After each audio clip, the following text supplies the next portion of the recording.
მოგესალმებით მეგობრებო, როგორც გითხარით, მე თითქმის ყოველდღიურად ვიქნები ჩართული ახლო აღმოსავლეთში მიმდინარე ამ საომარი მოქმედებების პარალელურად. მაგრამ სანამ დღის მთავარ სიახლეებს თქვენ გაგაცნობთ და მოგაწვით ამ ინფორმაციას, მანამდე მინდა კლინიკური დიაგნოზი დავსვათ აი იმ კადრებზე, რომელიც თბილისის ქუჩებში ხდება ეხლა და მართლა სერიოზულად მინდა რომ ფსიქოლოგიური დიაგნოზი თქვენთან ერთად დავსვა, რასთან გვაქვს საქმე, როდესაც ამ ხელა ომია ახლო აღმოსავლეთში. თავისუფალი და შვიდობიანი ადგილი თითქმის აღარსად აღარ მოიძებნება და რას აღნიშნავენ ქართველი ლიბერალები, ეგრეთ წოდებულ ირანულ დაჯგუფებებთან ერთად, ხალხთან ერთად, ბოდიშით. უბრალოდ მინდა კლინიკური დიაგნოზი დავსვათ ამაზე, თან უნდა შევეხო დღის სიახლეებს, იმიტომ რომ მე დილის 7-მდე ვადევნებდი თვალს, კატასტროფული რაღაცეები ხდება, უნდა მოგიყვეთ დეტალურად ხა ყველაფერი, სიახლეები გვერდზე მაქვს გაშლილი, ყველაფერი შენახული, რა მოხდა, რა არის დადასტურებული, რა არის ფეიკი, აბსოლუტურად ყველაფერს გაგაცნობთ. გთხოვთ რომ ვიდეო დაალაიქეთ, გამოიწერეთ არხი, გაუზიარეთ ეს ყველაფერი მეგობრებს და მოდი ახლა პირველი დავიწყოთ ამ მარაზმით. ეს რა არის? ეს გოგო არის სულიერად ავადმყოფი, სერიოზულად ვამბობ. ეს არის შიგა ევროპელების აქციის ერთ-ერთი მთავარი ორგანიზატორი, სულიერად ავადმყოფი, მართლა მეცოდება რეალურად. რა ზეიმობენ? ირანელებთან ერთად, რა ზეიმობენ, ვერ ხვდები, ამდენი ადამიანი რო ყოდება ეხა კვიპროს დაარტყა ირანმა უკვე. და კვიპროსამდე მიაღწია და საბრძოლო, ახლო აღმოსავლეთსაც კი გაცდა საბრძოლო მოქმედებების თეატრი და ამ დროს თბილისში შიგა ევროპელები გაუგონარი რაღაცების იმის დემონსტრირებას ახდენენ. ნახე რა, ძალიან სერიოზულად მეცოდება. ეს ერთი რომ ეს შერყეულია ცოტა. ნახე, ეხა მეორე.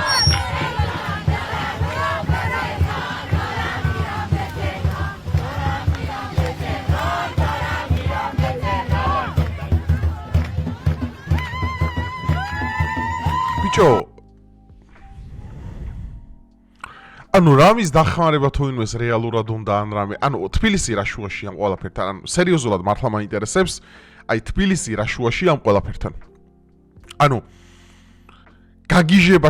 მართლა გაგიჟება შეიძლება ამ ყველაფერზე, ეს ტიპები, წარმოიდგინეთ ახლა რამდენადაც ირკვევა 500-ზე მეტი ადამიანია და მათ შორის ძალიან დიდი ნაწილი არის მაქედან ბავშვი მომკვდარი საჰაერო თავდასხმების შედეგად ირანში, ასევე მსხვერპლია რა თქმა უნდა ბუნებრივია ისრაელში. ეს ხალხი გამოდის და რაღაცებს ქუჩაში საზეიმოდ ვის აქვს საქმე. მოდი ხა უყურეთ, რასთან გვაქვს მეგობრებო საქმე რა. გუშინ გავათენე მთელი ღამე.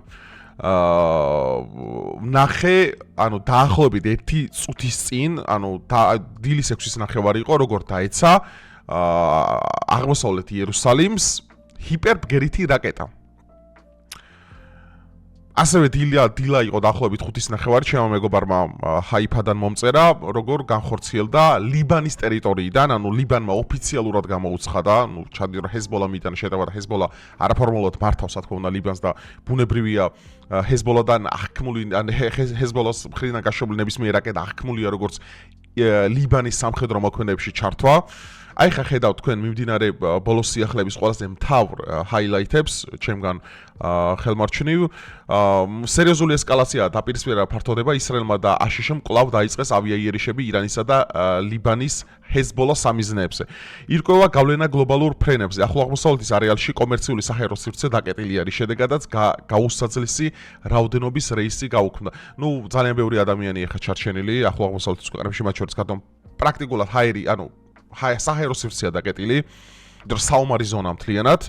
ირანის საპასუხო შეტაკებები გრძელდება. ირანმა დაახლოებით სარაკეტო დრონული დარტყმებით აშშ ბაზებზე და მოკავშირე ქვეყნებზე. მათ შორის მინდა გამოვყო ის, რომ ბაჰრეინის სამხედრო ბაზაზე არანორმალურად დიდი შეტევა განხორციელდა დღეს დილით და ასევე როგორც ირკვევა და ოფიციალურად დადასტურდა უკვე, ირანისგან ამას ნამდვილად არ ელოდნენ, ჩამოგდებულია რამდენიმე ამერიკული თვითმფრინავი.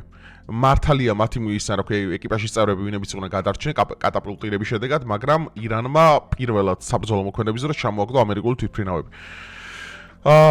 ყატარში, არაბთა გაერთიანებულ საამიროებში და ქუვეითში მასობრივი ზარალი ირანში ჰუმანიტარულად ჯგუფებმა დაასახელეს ათობით დაღუპული და დაშავებული ირანის ტერიტორიაზე მიმდინარე შეტაკების შედეგად. კი ირანს კოლოსალურად დიდი ზარალი აქვს.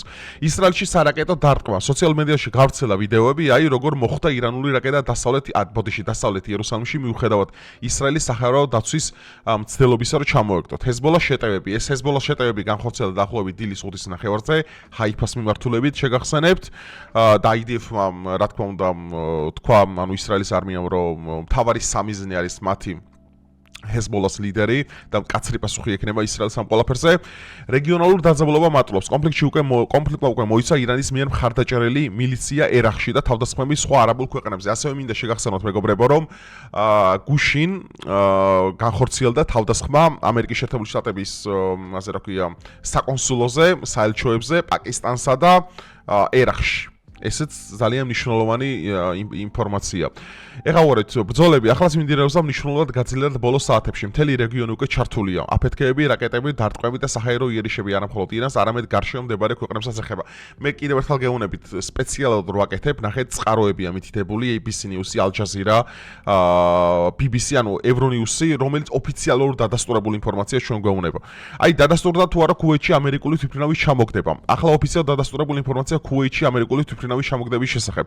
კუვეიტის თავდაცვის სამინისტრომ განაცხადა, რომ დღეს დილით რამდენიმე ამერიკული სამხედრო თვითმფრინავი ჩამოვარდა ქუვეიტის საჰაეროს ზონაში და მათი ეკიპაჟები გადარჩნენ. ისინი უკვე სამონტყოფოში არიან, მდგომარეობა შედარებით სტაბილურია, შესწავლა მიმდინარეობს თუ რა გახდა ამ ჩამოგდების მიზეზი, შეჯახება და თუ გაუთვალისწინებელი თავდასხმა. ეხლა აქ არ არის დადასტურებული ოფიციალურ რაზეა საუბარი, ნახეთ, ირანული მხარე აცხადებს, რომ მათ ჩამოაგდეს ამერიკის F-15 ტიპის საბრძოლო თვითმფრინავები ქუვეიტის ფარდზე. ვიდეო მასალასაც ავრცელებენ, სადაც ჩანს თვითმფრინავის ცეცხლის მოცემა და ჩამოგდება. რეალურად ეხა რაზე არის აქ მთელი პოინტი, ორი წამი მინდა რომ ეხა გადავრთო.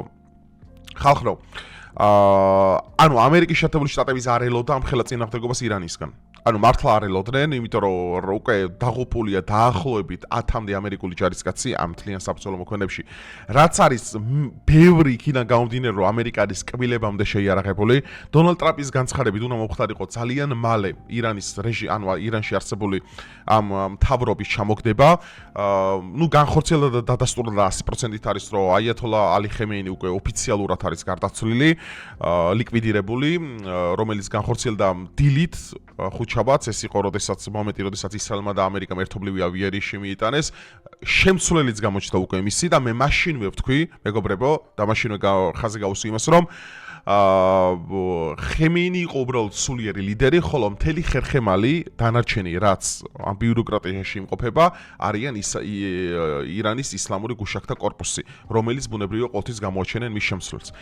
რეზა ფეჰლავის მიმართვები იმასთან დაკავშირებით, რომ ირანელო ხალხო აიღეთ ძალაუფლება, არ ჭრის რეალურად, იმიტომ რომ ირანში ხალხო მოკვდა დაახლოებით 500-მდე ადამიანი უკვე. მაქედან უდიდესი ნაწილი არის არასრულწლოვანი ბავშვი, რომელიც მოხდა სკოლებსა და ბაღებს. ამაზე რატო არავინ არ წერს? მე არ მესმის, იმიტომ რომ თუ ობიექტურობაზე ბიჭო პრეტენზია გაქვს, ხო უნდა თქვა, რომ როგორც ისრაელში ყვდებიან, ასევე ყვდებიან ირანშიც.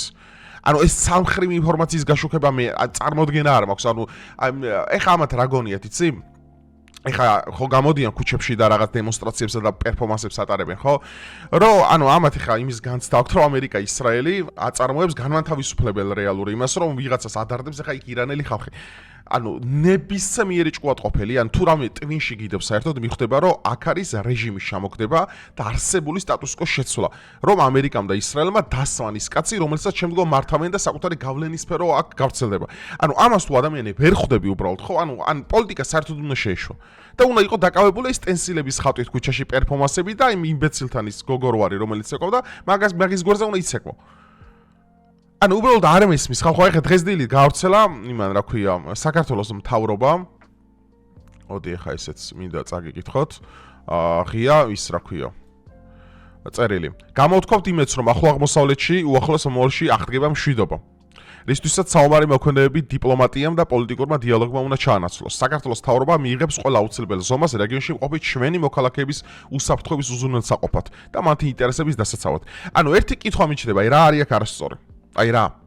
რა უნდა ეთქვა ეხლა რომ აი ყობახიძე უნდა გამოსულიყო და ეთქვა რომ აი აიათოლა ხემეინი მკვდარია ირანში ხალხი განთავისუფლებულია ანუ ეს ჩვენი საქმე არ არის რეალურად არავის საქმე არ არის საკუთარი ხალხი ვის აირჩევს მმართველად დედამიწაზე არც ერთი ადამიანის საქმე არ არის ვის აირჩევს საკუთარ მმართველად და სუვერენიტეტი ნებისმიერი ქვეყნის უნდა იყოს დაცული ხო ანუ მესმის არსებობს კონფლიქტი ისრაელს აქვს ლეგიტიმური მიზეზი რომ კაი დაბომბა იმიტომ რომ ისინი ბირთვული იარაღს ამზადებენ და ჩვენ უნდა დაგბომბონო ოკეი მესმის ისრაელმა დაიწყო ეს ომი ეხლა უყურე როდესაც ირანი რომელიც არ აღმოჩნდა არც ვენესუელა არც ერაყი და არც ჰეზბოლა მაგალითად და დაიწყო მასიურად ამერიკული ბაზების დაბომბვა ასევე ღამე ამ ჰიპერგერითი რაკეტებისა და სხვადასხვა სუპერსონიკის რაკეტებით ისრაელის ტერიტორიების დაბომბვა, ანუ მაშინ პრეტენზია იმაზე ნუ გაგიჩნდება, ჩვენ ბომბები რატო ხდებაო. ანუ როდესაც ქვეყანას ბომბავ და რომელიც გააკეთა ისრაელის პრემიერმა, ხო, პირველმა მან მიიტანა შეტევა ირანზე. ეს ხო ფაქტია, ანუ ოფიციალურად დადასტურებული. ანუ მაგის მერე პრეტენზია ნუ გაუჩნდება, ნუ რა ვიცი, რომ აი ბომბავენ, მსხვერპლის როლის თამაში რა, აგერ ირანელები თავს გვესხმიან, ანუ ბიჭო, ირანი ხო არ არის ვენესუელა, ირანი ხო არ არის ერაყი, ან ირანი ხო არ არის მაგალითად ლიბანი, ხო? ბუნდა რა თქმა უნდა, როგორც შენ გაქვს თავდაცვის უფლება, ასევე მას აქვს. ანუ, როდესაც ომს იწყებ მითხარი, არ უნდა კონდეს გათვლა იმაზე, რომ ის მე მიპასუხებს. და იქ ხო საწყალი ისრაელიანი ხალხიც არის, ეხა ამჟამად რომლების იბომბები, ჩემი მეგობარი, მაგალითად ისრაელშია, საერთოდ არაფერ შუაში არ არის ეხა. საერთოდ არც ბიბი აინტერესებს მას, არც არავინ აინტერესებს. იმიტომ რომ ისრაელშიც ორად არის აზრი გაყოფილი, ნაწილს ომი უნდა, ნაწილს ომი არ უნდა. და ისრაელის პრემიერმა დაიწყო ეს ომი და ის ნაწილი მე მსხვერპლის როლის თამაში გამოსულა ვაიმე ღმერთო როგორ ვიბომბებით ხო პრეტენზია ქონეთ საკუთარ თავრობასთან ვინც გახვია ამ კონფლიქტში და ამერიკა საერთოდ ვის ომში აქ ჩართული და ამერიკელი ხალხი რისთვის კრება ტრამპი გამოდის და იმას ამბობს რომ ჩვენი ხალხიო ჩვენი ჯარისკაცები ამ ომში დაიხოცებიანო ვინ ეკითხება ამერიკა რომელიც არის ყველას მამი და მსოფლიოში აი ვინ ეკითხება ამერიკა ვის ომშია საერთოდ ჩამული რა ლეგიტიმური ეს სცენარი ხო არ გავს იმ ყველაფერს როგორც იყო მაგალითად ერაყში რომ ვითომ სადამ ჰუსეინი ფლობდა მასობრივი განადგურების სხვადასხვა საშუალებებს მათ შორის ქიმიური იარაღს რომელიც 10 წლის მერე დადასტურდა და ეს ყველაფერი იყო გამოგონილი და თითიდან გამოწოვილი ან ხალხო ანუ სერიოზულად ეჭვი მიჩნდება ანუ ეს სამყარო რო შეშლილია უკვე ჭუიდან არანაირი სამართალი არსებობს მესმის მაგრამ ანუ ადეკვატურობა ხალხმა მაინც გამოავლინოს მე არ ვამბობ კაცო რაში მაინტერესებს ირანის ისლამური რეჟიმი მე ანუ არანაირი ინტერესი არ მაქვს მის მიმართ მაგრამ ქვეყანას თავს ესხმი ბომბავ იმას შვები და შენ თუ საპასუხო იმას აღარ ელოდები და ამერიკას უეჭველი ეგეგონა რომ ეხა აიათოლას რო გააგორებდნენ ეგრევე რეჟიმი ჩამომხობილი იქნებოდა წინააღმდეგობა აღარ იარსებდა რეზა ფეხლავი შევიდოდა როგორც განმათავისუფლებელი ჩიტი და დაჯდებოდა იქ მაგრამ რეზა ფეხლავის მოკლავენ გეუნებით ირანში მაგ კაც არავინ არ დახვდება 79 რევოლუციის შემდგომ, როდესაც ირანის ისლამურმა გუშაღთა კორპუსმა მიიღო სრული მხარდაჭერა, ის ხალხი მაგ პროპაგანდაში იზრდებოდა. მაგ ხალხის გონებაში ახლა არსებობს ორადორი მტერი, ამერიკა და ისრაელი. და არ ელოდა ამ სოფლიო ამხელა წინააღმდეგობას. ახლა რუსეთს რო დაცინოდნენ, ორ დღეში კიევი რატო ვერ აიღეო, მაგრამ მე ვეკაიფები აქეთ ახლა ამერიკას, რატო ორ დღეში ირანი ვერ აიღო? რატო? ხო ყველაზე ძლიერია სოფლიოში, ხო რუსეთია, რატო ვერ აიღო ირანი ორ დღეში?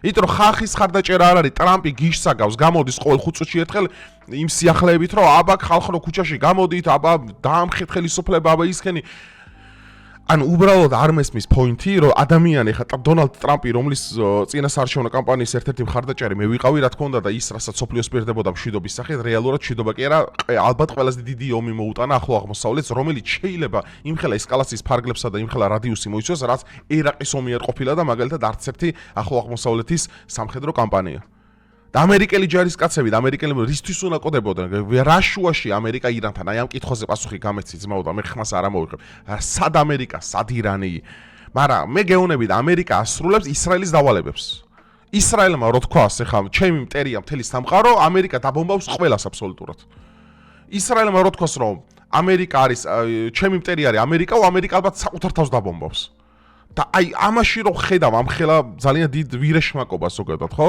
ანუ მე ხო პროტესტი გიჩდება ადამიანს ჩვეულებრივი ლოგიკური ის არის ნაბიჯი დავიღალე უბრალოდ იმების შემხედვარე რომ ყოველი წუთას მესმის ისენი რა ქვია მსხვერპლის როლის თამაში რა აგერ ბომბავენ აგერ იმაშვებიან ბომბავ და აბა რას გიზავენ შენ მე კიდევ ერთხელ მოვუნებ ირანი ეგონათ რომ ძალიან მალე მოხდებოდა მათი რეჟიმის დამხობა და მადუროსავით აიყვანენ ვერ აკეთებს ამერიკამ ყველაფერს იმის და მიუხედავად რომ ძალიან ძლიერი ამერიკა, რა თქმა უნდა, გაცილებით ძლიერი ირანზე და ასევე ისრაელია ძალიან ძლიერი. და ძალიან კარგად იცავს საკუთარ მოქალაქეებს. მე რაც კარგი არავის არაფერს არ უყარკავ, მაგრამ მე მინდა ობიექტურად შევხედო ამ ყველაფერს. არ ჯერ ამ ხელა სიბოროტეები მხდება ადამიანების მიმართ, ხო, ჩვეულებრივი ადამიანები რეებს წერენ უბრალოდ ინტერნეტ სივრცეში. აი ეს მოუკალით ის ჩაცახდა, ის გაგორდა, ის აი რა ლაპარაკია, ეს არის ჰუმანურობა, ეს არის ლიბერალობა, ეს არის დემოკრატიულობა, აი რა ლაპარაკია, ადამიანი მშვიდობის მტრედობისთვის იბრძვის და იმას მოუნება, ის ჩაცახდა, ის გაგორდა, ის ეხა შემდეგი ეს არის ანუ გაუგონარი დონის სიგიჟები მესმის ადამიანებისგან. და მე მართლა საბოლოო დასკვნა გამოვიტანე, რომ ეს ყველაფერი არის კარგად, აი ჩამწკრივებული და კარგად მომზადებული პროპაგანდა და სიბოროტე, რომელიც ადამიანების იმ ნაწილის გულიდან გამოდის, რომელსაც ეს ომი უნდათ რეალურად. და ამ ომს აქვს საკუთარი შედეგები და ძალიან მძიმე შედეგები აქვს. მე მთელი ღამის განმავლობაში უყურებდი გუში, როგორ ბომბავდა ლიბანი, თელ-ავივის მერე თელ-ავივმა როგორ გასამისთვის პასუხი, მერე იერუსალიმში როგორ ჩამოვარდა ჰიპერბგერითი რაკეტა, როგორ იბომბება მაგალითად ახლო აღმოსავლეთის ქვეყნები, ბაჰრეინი, კუვეიტი, ემირატები, რისთვის? აი, მართლა გეკითხებით, რისთვის? რომ ბიბის მოელანდა ეხა რომ ხვალზე ირანი ამზადებს ატომურ ბომბს ალბათ ბოლოს 1000 წელია. მაგათი განცხადებებით. დაბომბა თეირანი და საპასუხოდ მიიღო ეს ომი.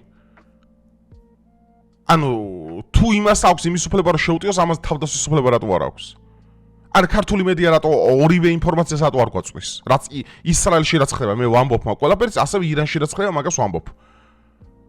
ძალიან დიდი ნაწილი მოუკლა ისრაელმა ირანს, მაღალჩინოსნების, ოკეი, ესეც ხო ვამბობ, მაგრამ ასევე ძალიან დიდი ზარალი მიიღო თვითონაც. მაგრამ აქ როგორ არის, იცი? ერთ ხარეს აირჩევენ და აზიან ყვავებივით, კრუხებივით მაგ ყველაფერს და ეგ არ ხდება რეალურად. ამერიკამ ჭკუა ვერ ისწავლა ერთ რამეში ხალხო, ვერ ისწავლა რომ ანუ რეჟიმების სულილება რითიც ეგ ცდილობს. ქმნის ახალ ტერორისტულ ორგანიზაციებს. სადამ ჰუსეინამდე არ არსებობდა, მაგალითად ISIS-ი შეიქმნა. არ არსებობდა ერთ დროს ჰეზბოლა შეიქმნა, არ არსებობდა ერთ დროს ჰამასი შეიქმნა. რატო? იმიტომ რომ მეტი გზა ადამიანს რო აღარ რჩება რომ შენ გებრძოლოს, გადადის მუხანათურ ტერორისტულ გზებზე. იმისათვის რომ დაგიპირისპირდე შენ. და რეალურად სადაც გვეგონა რომ ამერიკამ დემოკრატია შეიტანა ავღანეთი, ერაყი, ისა საბოლოო ჯამში რა მივიღეთ? თალიბანი მართავს ავღანეთს, ერაყში გაუგონარი ჯიშის ხალხია ეხა. ლიბია, რომელიც გვეგონა განთავისუფლებული უნდა ყოფილიყო, დღეს უარეთ მდგომარეობაშია. და ალბათ ირანშიც ეგ უნდათ რომ გააკეთონ. რა, ანუ ნანახი კინო, რაც ჩვენ ნანახი გვაქვს უკვე. მე ერთი ქვეყანაც არ მახსენდება, სადაც ამერიკა შევიდა და დემოკრატია დამყარდა, ერთი ქვეყანაც. იმის დამხმარებლად დიდი პატივისცემა ამერიკელ ხალხს, მაგრამ ამერიკელი ხალხი რომ ეცოდება, იმიტომ არ მინდა სხვის ომებში დაიღუპონ. მართლა არ მინდა რომ დაიღუპონ და მე მჯერა რომ ამერიკაში ძალიან დიდი პროტესტია ამის მიმართ. ანუ 4 ბირთვული ავიამზიდი რო შემოყავს შენი ჭირიმე რომელიმე ქვეყნისთვის, რავი, მე შემომიყვან ერთი ბირთვული ავიამზიდი და დავიბრუნებ ყველა ტერიტორიას, მაგრამ ქართველები ფეხებზე ვკიდივართ. რა, ნაკლები უსამართლობა ხდება აქ? ნაკლებად არის საქართველოს ოკუპირებული? რო აგერა მყავს გვერდზე. ყველაფერი და ძალიან მარტივად შეუძლია გააკეთო. არის შერჩევითი სამართალი ძმაო, რახან, რავი, ისრაელიანი არ მეხმარებიან მე. მე რო ქართველი ვარ არ მეხმარებიან, მაგრამ აბა ისრაელი იყო საქართველოში. აი ხა იქნებოდა შავ ზღვაში, აი ბირჟა იქნებოდა ბირთვული ავიამზიდების. ხო და ანუ ლოგიკა არ მესმის ხალხო ამ ყველაფერს მართლა გეუნები და ეს ერთი რო ეს ყველაფერი ხდება და ეს სიგიჟები რომელსაც ჩვენ მორჩენა არ უწერია, იმიტომ რომ ხალხო თქვენ არ იცით კიდევ ვერ გაცნობიერთ რომ ირანის სულიერი ლიდერი აიათოლა ხემეინი აი ედიტები მაინც ნახეთ რა მხილა მხარდაჭერა ქონა საკუთარ ქვეყანაში მოუკლეს ანუ თქვენ რა გონიათ ეხა ირანი იტყვის რომ აი მე ხა აიათოლა მოგვიკლეს ეხა ჩვენ ნებდებით უკვე პირიქით უფრო გამწარებულები არიან ერაყის იმამა გამოაცხადა ჯიჰადი საერთოდ საფრთხეობი ესეც გუშინ მოხდა და არაბულ ქვეყნებსა და იმ ისლამურ შიიტურ რადიკალურ დაჯგუფებებს მოუწოდა ამერიკის წინააღმდეგ გაერთიანება. ეს ხო გაზრდის არა ტერორისტულ ესკალაციებს, არა მარტო ახლო აღმოსავლეთში, მსოფლიოს სხვადასხვა წერტილში. არ უნდა დღამე მშვიდად ეძინოს ტრამპს, მაგათ ყველაფერი ხო არ არის მოსადიც ადამიანია, CIA-ც ადამიანია, ხო? შენ ვინ გამოგიხტება რა დროს და სად აგაფეთქებს ღმერთმა იცის, ხო? მშვიდობა რა თქმა უნდა მთელ მსოფლიოს. მაგრამ ამას არ ცდილობენ იმენა. შესაძლებელი იყოს ხვანაირად დალაგება, მაგრამ ეს გზა არ აირჩიეს. მე 100% დარწმუნებული ვარ იმ ყველაფერში, რომ მიზნად იყო გათვლა, რომ ირანი გამხდარიყო მათი მონა და შესულიყო აბრაამის შეთანხმებაში. როგორც დაბეჭავებული ყავთ ახლა ისრაელ ამერიკას თელი ახლო აღმოსავლეთის ქვეყნები ისევე დაბეჭავება უნდა და ირანის ეს არის 100%-იანი ხალხო რა გეუბნები ანუ მე რასაც ლაპარაკობ უბრალოდ ფაქტები აი გადამოწმებადი ფაქტები მე არ ვამბობ რომელიმე მხარეს ვარ მე ერთადერთი ვის მხარეს ვარ ეს არის ჩემი ქვეყანა საქართველო ერთადერთი ვის მხარეს ვარ და რა თქმა უნდა საქართველოს თავრობის პოზიცია იმ შემთხვევაში რომ რაც გამოაქვეყნა რომ ჩვენ ვიზუნოთ ჩვენი ქვეყნის მოქალაქეებზე ისრაელში, ირანში, ხო? ეს არის სწორი და ობიექტურად გამართლებული. ამ შიგ ევროპელებს რა უნდა იცი გამოსულიყო ყობახიძე და ახ ირანის ისლამური გუშახთა კორპუსის თავისუფალი მოკდა ირანი თავისუფალია, რა თავისუფალია? 20 კაცი ქუჩაში რო გამოდის, იმას მე მისაღებენ რომ ეს არის ქვეყნის აზრი 50 მილიონიანი იმაში რო ირანში. და რაღაც საელჩოებთან რო გამოდიან იქაური შიგ ირანელები. ანუ ეგ არის საზოგადოების აზრი, აი მტყუილებში რო ცხოვრობთ, იმიტომაც არის ეს ქვეყანა, იმიტომაც არიან საქართველოში რომ მარცხ ხდებიან ლიბერალები ყოველჯერზე რომ საკუთარ გამოგონილ ტყუილებში იხჩობიან. და იგივე ტყუილები მოდის ხა იქიდან რომ აი ირანს ხარდაჭერა არა აქვს ირანი ესია, ირანი ისია და სინამდვილეში აგერ თვითფრინავები ჩამოუყარა ირანმა ამერიკას. არ ვიცი ძმაო, მე გეუბნებით, მე ვცდილობ რომ ვიყო ობიექტური.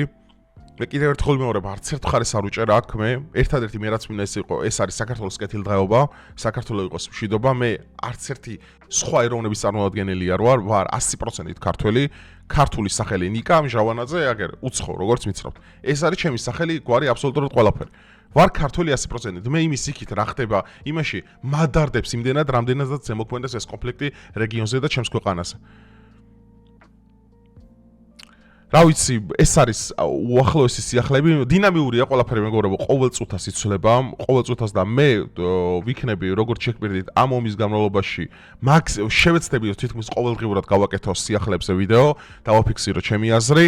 მე კიდევ ერთხელ მოგიწოდებთ, მე შეიძლება თქვენ ზოგი ირანისკენ ხართ, ზოგი ისრაელისკენ ხართ, მოგიწოდებთ ერთ რამეს, იყავით საქართველოსკენ. ეს არის ყველაზე მთავარი. საქართველო არის ერთადერთი ოაზისი ახლა მთელ ამ რეგიონში, ზემოთ ომი გვაქვს, ქვემოთ ომი გვაქვს, ყველგან იმასაა და საქართველოს ცა არის საერთაშორისო ფრენებისთვის ყველაზე ვარგისი ადგილი. მადლობა ღმერთს, მადლობა რომ ეს ყველაფერი ასე ხდება და იქნება დავფიქრდეთ ობიექტურად რატომ მოხდა ეს ყველაფერი. მე ყოველდღიურად ვიქნები მეგობრებო ჩართული, დაწერა თქვენი აზრი, რას ფიქრობთ ამასთან დაკავშირებით, დალაიქეთ ვიდეო, გამოიწერთ არხი და ხო, რა სიახლებიც იქნება მაქსიმალურად შევცდები, სულ გადამოწმებული ინფორმაცია მაქვს თქვენთან, არანაირი თეორია, ძალიან ბევრი ჭორებია, ორივე მხარე ხა ბევრ ამის იტყუება, მაგრამ მე ვცდილობ რომ ყველაფერი შევაჯამო სხვადასხვა წყაროები და მოგაწოდოთ რაც რეალურია ეს ინფორმაცია. ამჟამად ერთადერთი რამის დამატება რაც გუშინელი დღისგან განსხვავებით შემიძლია ის არის რომ ირანი რომელსაც ეგონათ რომ წელში გატეხავდნენ, თურმე ესე არ აღმოჩნდა და პირიქით ირანი აგრძელებს ამერიკულ და ებრაულ სამხედრო ბაზებზე შეტევას და მათ შორის სამოქალაქო ინფრასტრუქტურასაც. დროებით